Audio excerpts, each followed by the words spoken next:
오늘 에베소서 6장 1절부터 4절 말씀 가지고 부모를 공경하라 이런 제목으로 같이 은혜 나누기 원합니다. 부모를 공경하라. 사람의 복이 여러 가지가 있는데요. 우리나라는 이제 유교 문화권이잖아요. 500년 조선 이시조선 때에 유교를 그렇게 국교로 삼다 보니까 그 영향을 많이 받았는데, 유교 경전 가운데 서경이 있습니다. 서경편에 5가지 사람이 받을 복에 대한 그 말씀을 했어요. 그것이 바로 수, 부, 강령, 고종명, 유오덕이라. 이게 무슨 말이냐면은 사람이 오래 사는 것이 복이다. 건강하게 사는 것이 복이다. 그리고 이제 또 부자로 사는 것이 복이다. 덕스럽게 사는 것이 복이다. 죽을 때 잘 죽어야 된다 이 말이에요. 물론 이것도 우리 복입니다만, 저는 여기다가 이제 한 가지를 더 꼽으라 하면은 어쩌면 이거보다 더 중요한 것이 가정의 복이다 이렇게 생각합니다. 가정의 복.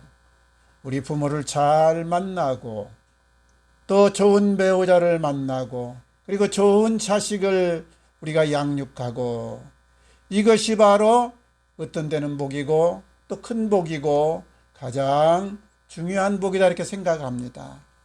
오늘은 이제 어버이 주일로 우리 부모 공경에 대한 이 말씀으로 같이 은혜 나기를 원하는데, 우리 부모에 대해서 성경이 명하는 것은 먼저 공경하라 그랬잖아요. 공경하라. 부모를 공경하는 것이 무엇인가?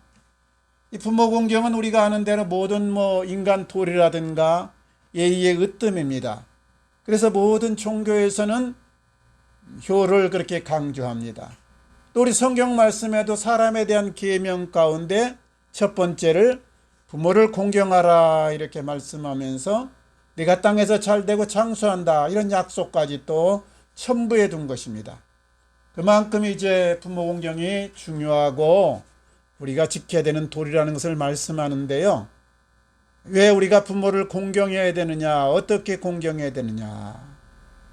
부모는요, 우리의 생명의 전달자요 복의 전달자입니다. 세상 만물은 저절로 우연히 그냥 된 것이 아니고 하나님이 제일 첫 번째 원인이고 하나님이 만드신 것입니다. 그러니까 이 땅뿐 아니라 동식물뿐 아니라 우리 사람도 하나님께로부터 나왔다 이 말이죠. 하나님의 생명이 우리에게 전달돼서 우리가 이 세상에 살고 있는 것인데, 하나님의 생명이 어떻게 우리에게 왔느냐? 바로 부모를 통해서 왔다. 부모님을 통해서 하나님의 생명이 나의 생명으로 자리 잡게 되고, 그리고 또 부모님의 복을 내가 계속해서 하나님의 복을 부모를 통해서 이어받고 있다 이거죠. 그래서 우리 몸이라는 것은 이렇게 부모의 형질, 유전자를 받아서 나온 것이고, 또 우리가 지금도 생명의 이 복이라든가 계속해서 받는 복이 부모가 전달자가 되어서 내게로 온다 이 말이에요. 그래서 부모는 내 생명의 전달자요 복의 통로가 된다. 두 번째는요, 부모님은 내 인생의 처음 스승입니다.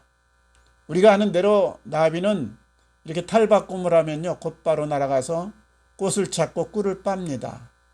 거북이는 알에서 깨어나면 곧바로 바다를 향해서 질주를 합니다. 그리고 헤엄을 칩니다. 기린이나 얼룩말 같은 동물들은 태어나면 곧바로 일어나고 그리고 걷고 그리고 조금 있으면 뜁니다. 사람은 어떠냐? 태어나면 응애 울기만 합니다. 그냥 대책이 없어요. 아무것도 못합니다. 울고만 있습니다. 그러면 어머니가 하나하나 이제 먹이면서 가르치면서 기르는 겁니다. 일어나는 것, 걷는 것, 뛰는 것, 그리고 듣고 말하고 행동하는 것 다 부모를 통해서 배우지 않습니까? 부모가 그래서 첫 스승입니다. 또 세상 살아가는 모든 이치라든가 질서를 부모를 통해서 익혀갑니다. 부모를 통해서 바르게 사는 법, 그리고 승리하는 법을 우리가 배우게 된다 이 말이에요. 그러니까 부모는 내 삶의 기초를 놓는 분이고, 부모는 내 삶의 기본을 다 다져주는 분입니다. 두 번째 부모님은요, 또 하나는 온갖 헌신과 그리고 희생을 합니다. 세상에 힘든 직업이 참 많이 있어요. 그런데 시청자들이 꼽은 힘든 직업 1순위는 고압선이 흐르는 전선 위에서 애자를 갈고 흐트러진 전선을 정돈하고 청소하는 일이라고 해요. 이것이 힘들기도 하고 위험하기도 합니다. 그래서 어려운 직업 1순위인데 이것보다 더 힘든 직업이 있습니다. 이 직업은 주 7일간 온전히 근무합니다. 24시간 풀가동해서 일해야 됩니다. 쉬는 시간이 따로 없습니다. 연차도 없습니다. 급여도 따로 나오지 않습니다. 식비는 본인 부담입니다. 단 하나 자유로운 복장으로 근무할 수 있습니다.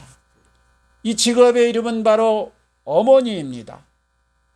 특히 우리 한국의 어머니, 부모들은 자식을 위해서 온갖 것을 내어주고 희생하고 헌신합니다.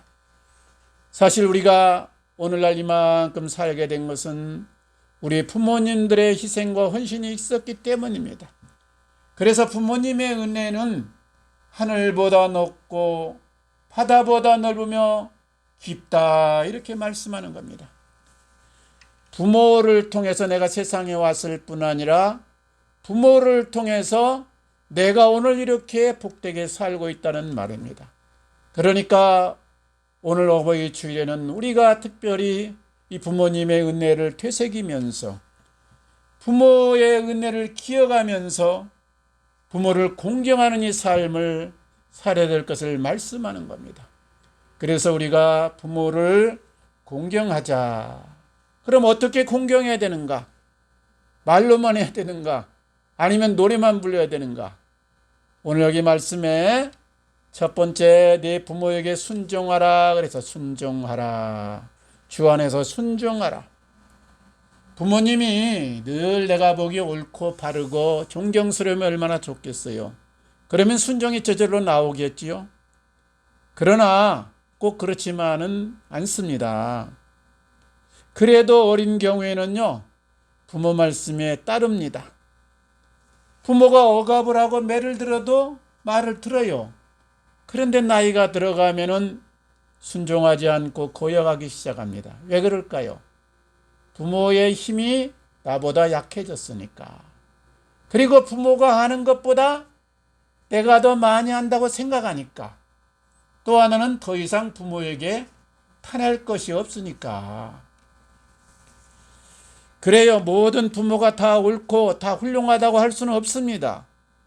나이가 들어가면서 시대에 뒤떨어질 수도 있고 또 치매가 올 수도 있고 심지어 어떤 부모들은 막 강요를 하기도 합니다.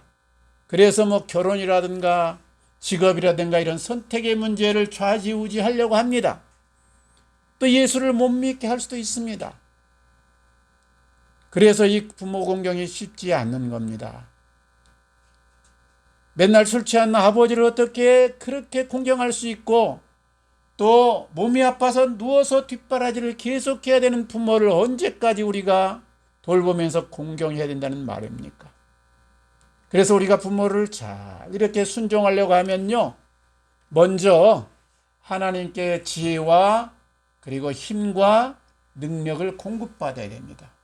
우리 사도 바울이 일찍이 말했지요. 내게 능력 주신 자 안에서 내가 모든 것을 할 수 있느니라. 그러니까 성도의 승리의 비결은 내 힘이나 내 능력 개발 이전에 하나님께로부터 지혜와 힘을 공급받아야 된다는 것을 말씀합니다. 부모 공경이 순종도 마찬가지입니다. 하나님의 말씀을 묵상하면서 하나님께 지혜를 구하면서 성령의 인도를 받아야 우리가 잘 순종하면서 따를 수가 있는 것이죠. 그리고 또 하나는요, 먼저 경청을 잘 해주는 것이 바로 부모 공경입니다. 부모님이 100% 옳을 수는 없습니다. 또 그 표현과 그 태도가 또 거칠 수도 있습니다. 그러나 어떻든 그 마음의 원뜻은 자식 사랑해서 하는 겁니다. 그러니까 갈등하거나 싸우지 말고 인내하고 참으면서 온유함으로 일단 경청을 해줘요. 이 모든 과정은 하나님의 나를 더 성숙하게 하려고 나를 더 아름답게 만들려는 이런 시련이다, 과정이다 이렇게 생각을 하세요. 모든 것은 다 지나갑니다. 내가 이렇게 참고 인내하면서 부모를 공경하면서 그리고 순종하면 하나님의 때가 되면 아름다운 역사를 이룰 줄로 믿습니다. 그래서 우리가 첫 번째 부모 공경의 방법은 순종하는 것이다. 두 번째는요, 내가 잘 되는 것이 부모 공경입니다. 내가 잘 돼야 된다. 우리나라 옛날 이야기 중에 고전 중에 심청전이 있습니다. 심학규라는 이 시각장애인이 아내가 일찍 죽어서 심청이란 딸과 단둘이서 살고 있는데요. 어느 날 길을 가는데 얼마나 눈이 안 보이니까 불편하겠어요. 어떤 스님을 만났어요. 그래서 이렇게 힘듭니다. 어떻게 좋은 길 없습니까? 물으니까 스님이 공양미 300석을 바치면 눈을 뜰 수 있습니다. 그 말에 어떤 막 기쁨이 와가지고 순간적으로 알았습니다. 내가 300석을 바치지요. 약속을 해버렸어. 그런데 막상 자기 살림은 300석을 마련할 수가 없는 거예요. 가난하게 살고 있는 현실이에요. 그래서 고민이 돼서 시름을 알았는데 나중에 심청이가 뒤늦게 그것을 알고 뱃사람들이 공양미 300석에 처녀 몸을 산다는 이야기를 듣고 자기 몸을 팔아가지고 300석을 아버지에게 주고 그리고 인당수에 빠져서 죽었다. 이 심청전 아닙니까? 결국 이제 해피엔딩으로 나중에 다시 환생을 해가지고 연꽃 가운데서 키어나가지고 왕비가 되었다. 그래가지고 해피엔딩으로 끝나는 이야기입니다만 이건 사실은 아니고 그냥 꾸며난, 그러니까 효를 강조하기 위한 그런 옛날 얘기죠. 여기서 우리가 한 가지, 과연 심학규라는 분이 자기 딸 심청이가 몸을 팔아서 인당수에 죽는 것을 원했겠습니까? 아니라고 생각합니다. 오히려 자기가 죽고 딸이 행복하게 살기를 바랐겠습니다. 정말 아버지를 위해서 자신을 희생하는 것이 진정한 효입니까? 아닙니다. 내가 잘 되는 것이, 내가 건강한 것이, 내가 멋지게 사는 것이 효입니다. 그때 부모가 행복해하고 흐뭇해하고 기뻐하지 않겠습니까? 반대로 내가 병들고 내가 잘못되고 내가 엉뚱하게 되면 부모 마음이 기쁠 수가 없는 것이죠. 불편하고 힘듭니다. 제가 지난 어버이날에 자식들에게 카톡으로 몇 가지를 당부했는데요. 너희들 다 효자 되기 원한다, 효녀 되기 원한다, 이런 마음으로 보냈어요. 첫 번째가 너희들 건강하게 잘 살아라. 건강 무너지면 다른 것도 같이 무너지니까 건강해라. 건강관리 잘해라. 두 번째는 현실에 안주하지 말고 불확실한 미래를 대비해서 공부 열심히 하거라. 실력 있는 자가 되거라. 세 번째는 교회 잘 다니면서 믿음 지켜 살거라. 무슨 말입니까? 한마디로 너희들이 잘 되고 행복해야, 영원한 생명을 잘 지키면서 하나님 앞에 합격해야 내가 정말 기쁘고 그것이 바른 효다. 이것을 이야기한 겁니다. 그렇습니다.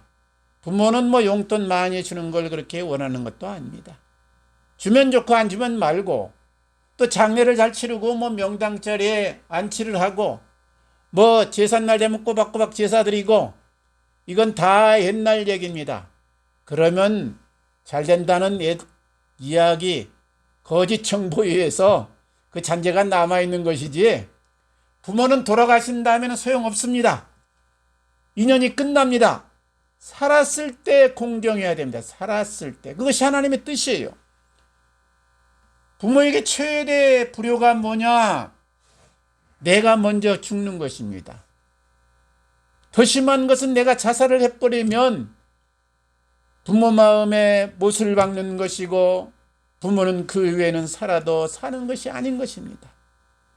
내가 인생을 포기하고 되는 대로 살고 함부로 살게 되면 부모는 슬퍼합니다. 내가 사람들의 지탄을 받게 되면 부모의 행복 지수는 뚝뚝뚝 떨어지는 겁니다. 반대로 내가 자랑스러운 사람이 되면 부모의 행복 지수가 올라갑니다. 기쁩니다. 흐뭇합니다. 내가 정말 부모보다 더 나은 사람이 되면 부모님의 마음은 더없이 기쁜 겁니다. 그래서 우리가 부모 공경은 먼저 순종하자. 두 번째는 내가 잘되고 내가 행복하게 사는 인생을 내가 살아가자. 세 번째는요, 한 걸음 더 나간다고 하면 생육하고 번성해서 명문가를 이루어가라.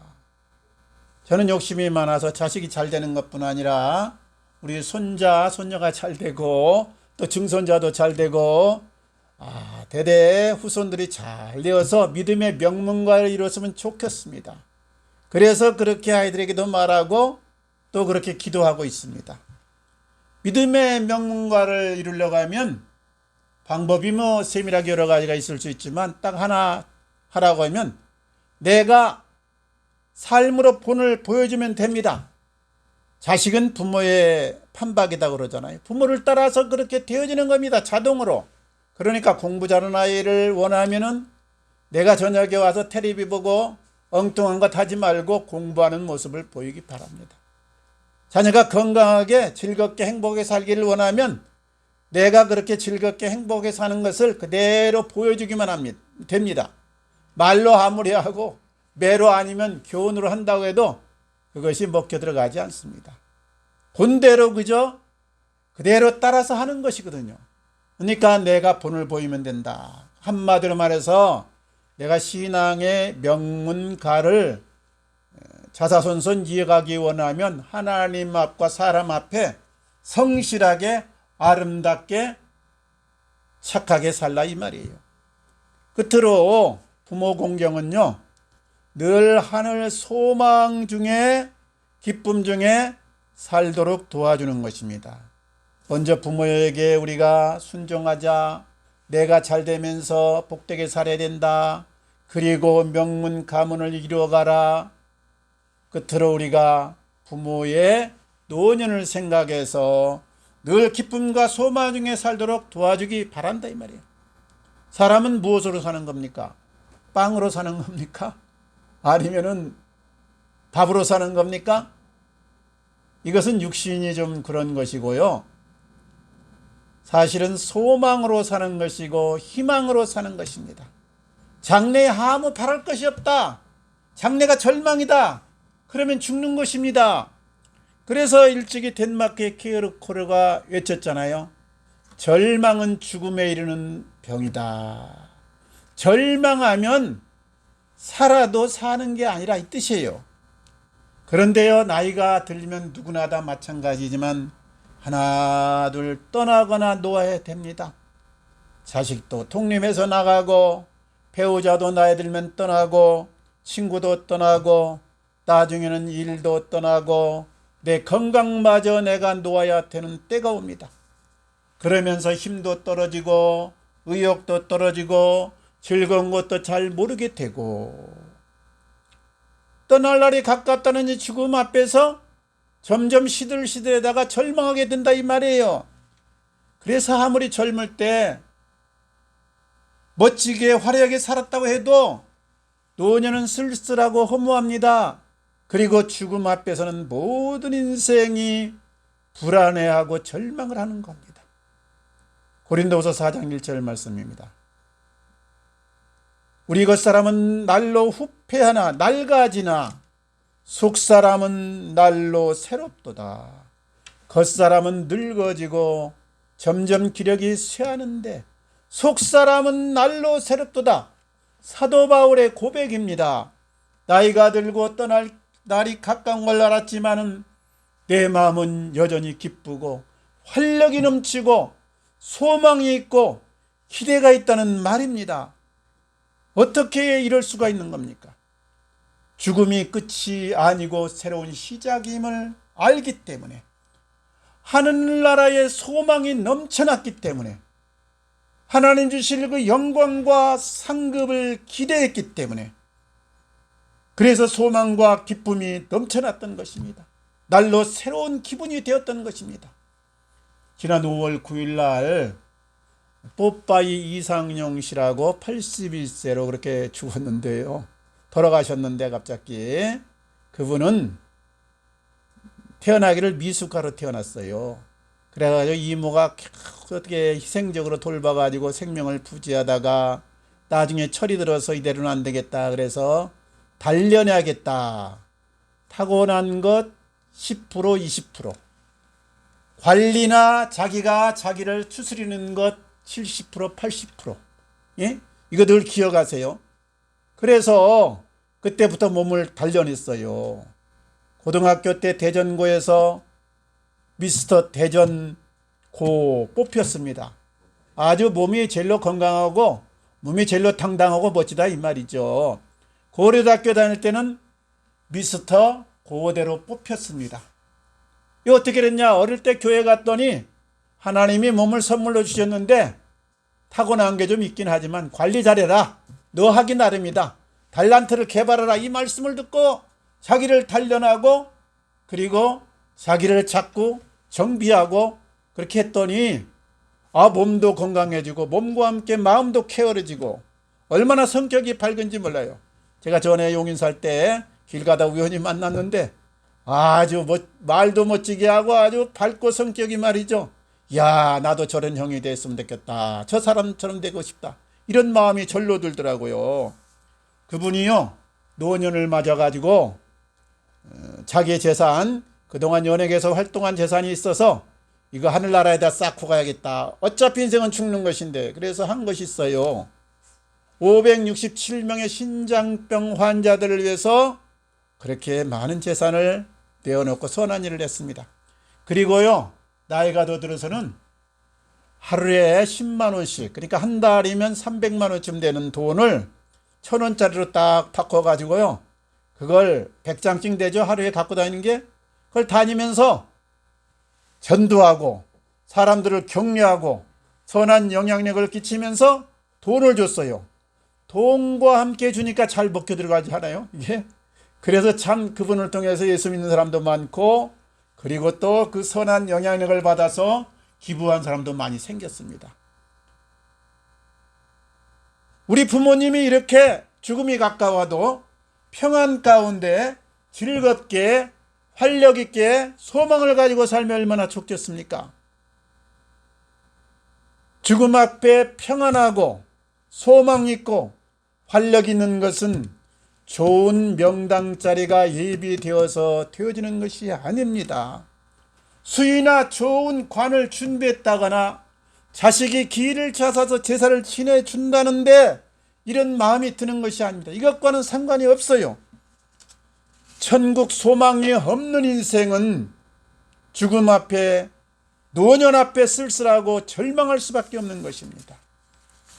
내세에 확신 있는 사람, 천국에 소망 있는 사람, 하나님의 상급을 기대하는 사람만이 평안 중에 노년을 맞을 수 있고 죽음 앞에 불안하지 않고 기쁨으로 그렇게 입성할 수 있는 것입니다.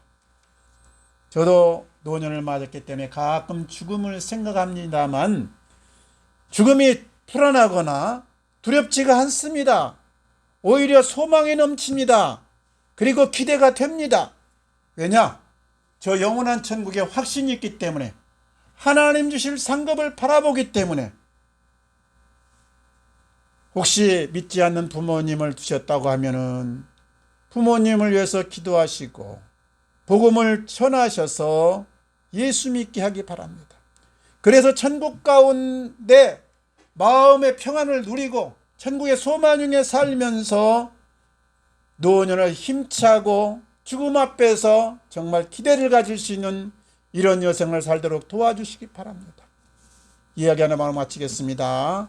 진호박이라고 했습니다. 진호박. 성이 지씨가 아니고 박씨인데 박진호인데 우리나라에서 산 게 아니고 저 미국 사다 보니까 성하고 이름은 이제 거꾸로 해서 진호박이다. 이제 그분이 4살 때부터 피아노를 쳤어요. 그러니까 난 피아노에 아주 달인이 되었죠. 20살에 조용필 씨, 또 윤수일 씨와 함께 피아노를 치면서 공연을 했습니다. 하도 유명해가지고 미국 빌 게이츠 재단에서 자선 음악회에 피아니스트로 초청을 해가지고 재즈 피아노를 힘차게 또 연주했습니다. 그런데요, 사람이 아무리 잘 나간다고 해도 항상 기쁘거나 즐거운 것만은 아니고 우울한 때도 있는 것이죠. 1983년 23살인데 어느 우울한 날 아는 형이 그러는 거예요. 야, 진호야, 너 이거 한번 마셔봐. 날아갈 듯 기분 좋고 정말 황홀하다. 예? 그래서 그것을 딱 흡입했더니 정말 황홀합니다. 울적하고 뭔가 안 풀릴 때마다 자꾸 그것을 마셨어요. 결국 마약에 중독이 되었습니다. 그렇게 재즈 음악을 하면서 마약을 흡입하면서 25년을 지냈습니다. 그러다 보니까요, 헛것이 보이고 헛소리가 들리기 시작하는 겁니다. 아무개를 죽여라. 너 뛰어내어버려라. 저 바다로 다이빙 한번 해봐라. 독극물이 좋은 게 마셔버려. 이런 환청이 들리고 뱀에 쫓기는 환상을 또 보게 되고 10번이나 그러다 보니까 자살을 시도했어요.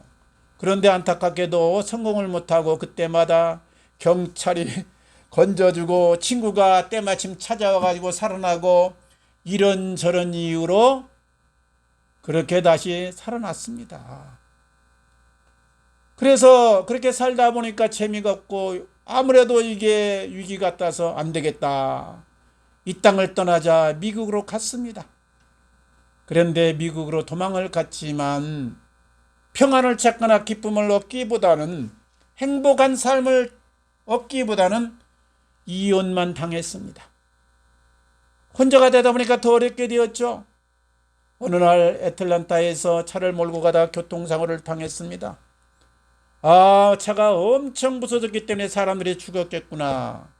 그런데 숨이 있어서 병원으로 실려갔는데 나중에 깨어나서 검사를 해보니까 아무데도 다친 곳이 없다는 것입니다. 이야, 기적이다. 하나님이 봐주셨구나. 하나님의 은혜다. 저절로 감사가 나왔습니다. 감사가 나오면 실행을 해야 되죠. 그래서 그날부터 기도하고 찬송하고 그렇게 날마다 지내는데 어느 날 가만 생각해 보니까 자기가 3주간 동안 21일 동안 마약을 안 한 겁니다. 마약에 지금 자기 저쪽에가 있는데 마약을 들이마시지 않아도 평안하고 기쁜 거예요.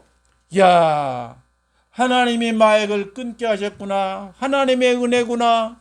성령이 나를 붙들어 주셨구나. 그래서 기쁜 마음으로 기도했어요. 하나님 감사합니다. 하나님이 내가 그렇게 문제로 늘 고민하던 이거를 해결해 주셨사오니 나도 하나님 소원을 하나 들어주고 싶습니다. 하나님 소원이 무언가요? 예? 그렇게 물었더니 세미한 마음의 음성이 그의 깨달음이 진호야, 나는 내가 행복하고 활기차고 멋지게 인생을 살기를 원한다. 첫 번째로 내게 원하는 것은 그 복은 가정을 통해서 내려오는 것이니 아내를 찾아가서 다시 용서를 빌고 죄를 하거라. 그 마음에 들어가지고 그 헤어진 아내를 물음으로 찾아가지고 다시 만나서 용서해달라고 내가 다시는 안 그랬다고 사정사정해갖고 다시 가정을 회복했습니다. 그리고 날마다 예배를 드렸습니다. 가정이 회복되니까 살맛이 나죠. 평안이 찾아옵니다. 보람이 있습니다. 의욕이 넘쳐납니다. 지금은 미국 장로교에서 음악 선교사로 파송을 받아서 한국에 와서 활동을 하고 있는데요. 전국 곳곳을 다니면서 찬양하고 복음을 전하고 있습니다.